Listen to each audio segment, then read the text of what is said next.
Syria hopes the Tunisian presidential elections would constitute a crucial step for Tunisia to recover its effective role in service of local and national Arab causes.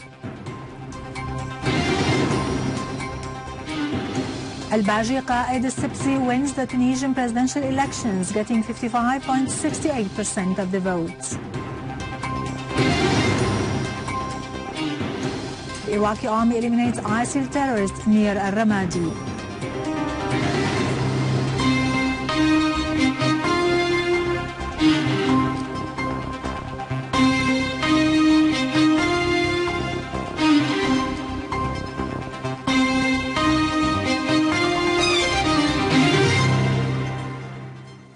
Good afternoon, ladies and gentlemen. This is Irado Krikorian with the news in English.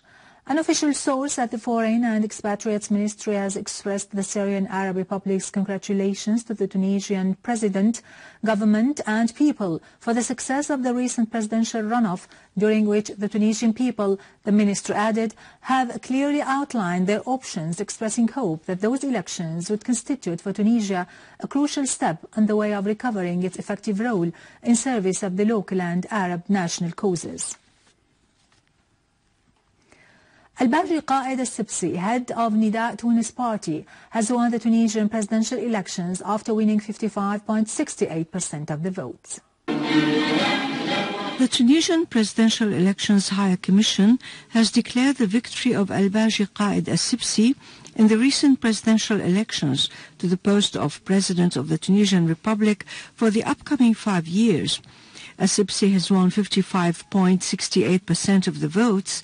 66.11% of the eligible voters took part in the elections. Al-Sebsi's rival Muhammad al-Munsif al-Marzouqi has got 44.32% of the votes. The Tunisian National Struggle Movement and other parties called last month for cancelling al-Marzouqi's nomination to the elections, describing him as representing a great danger on the security of Tunisia and the Arab homeland as a whole. Al-Sebsi has meanwhile pledged to be a president for all the Tunisians. In a televised speech, he called on the people of his country to forget differences during the elections campaign. He said, quote, "I affirm to you that I will be the president of all male and female Tunisians. The elections campaign is over and we have now to look forward to the future," unquote. On the other hand, al-Marzouqi admitted his loss in the presidential elections.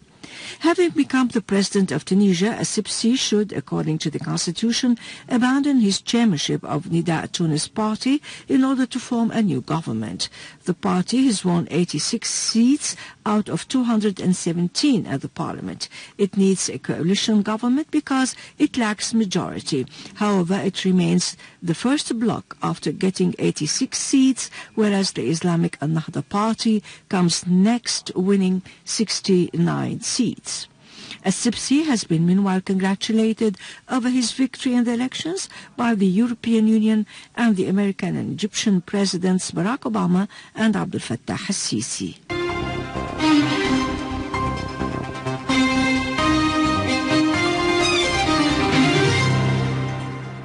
Welcome back.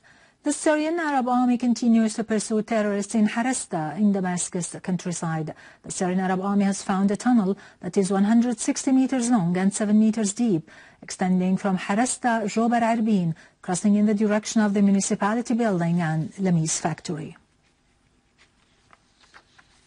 In Ez-Zor, Syrian Arab Army units have eliminated ISIL gatherings in Al-Muhassin and Al-Bunimr in the city's suburbs, destroying many of the terrorist equipment and weapons and inflicting on them heavy losses. They also destroyed ISIL hideouts in Ahwajat Sakr, southeast of the city. They pursued them in Al-Mri'iyya farms, destroying 5 heavy machine gun-equipped vehicles and a number of artillery guns and eliminating more than 30 terrorists. The Syrian Arab Army yesterday took control of the agricultural faculty in Deir, killing and wounding many terrorists in Al-Jbaili, Al-Hwaiqa, Al-Arafi, Al-Muwazzafin, Al-Sina'a and Al-Rasafa districts.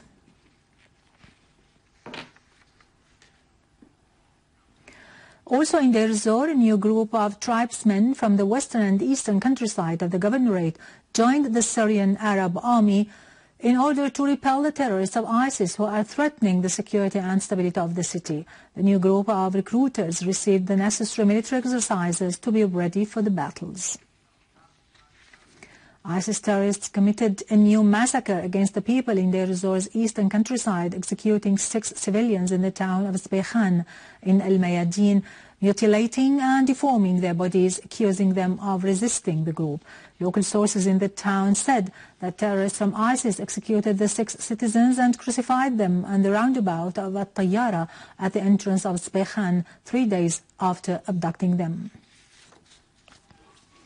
In the city of Ain al-Arab in Aleppo's eastern countryside, the citizens and the People's Defense Units achieved an additional progress in their fight against the terrorist organization of ISIS. Local sources said that the People's Defense Units conducted several qualitative operations against ISIS at the southern front and inflicted heavy casualties among them. The defense units also seized large quantities of weapons and ammunition as the terrorists fled away, leaving several sites.